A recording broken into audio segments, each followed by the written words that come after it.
नमस्कार, मी विशाखा सुभेदार. माझी महाराष्ट्राचे मुख्यमंत्री देवेंद्र फडणवीस साहेब आणि आपल्या देशाचे पंतप्रधान नरेंद्र मोदीजी यांना विनंती आहे. माझा मुलगा लंडनच्या प्रवासाला निघाला होता, पण कुवेतमध्ये त्याचं लेओव्हर असल्यामुळे त्याचं फ्लाईट तिथे उतरवण्यात आलं. पण गेले 4 दिवस एअर स्पेस नसल्यामुळे सगळ्या देशाला माहिती विमानं रद्द केली आणि माझा मुलगा गेली 4 दिवस कुवेतमध्ये अडकला आहे.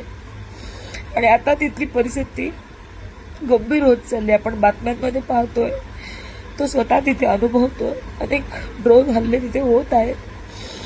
आता त्याला एका हॉटेलमध्ये एअरलाईन सर्व्हिसेसनी त्याची व्यवस्था केलेली आहे. इंडियन एम्बेसीनी कुवेतमध्ये असलेले त्यांनी तिथे व्यवस्था केलेली आहे.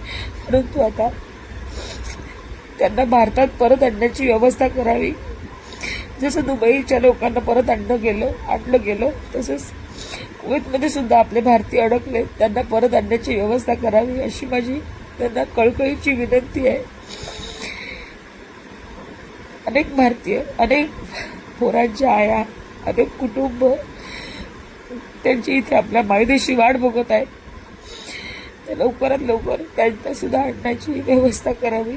आमच्या मुलांची काळजी घ्यावी एवढीच विनंती सरकारला आणि आपल्या भारताच्या पंतप्रधानांना यांना मी करत आहे. कृपया लवकरात लवकर मार्ग काढावा.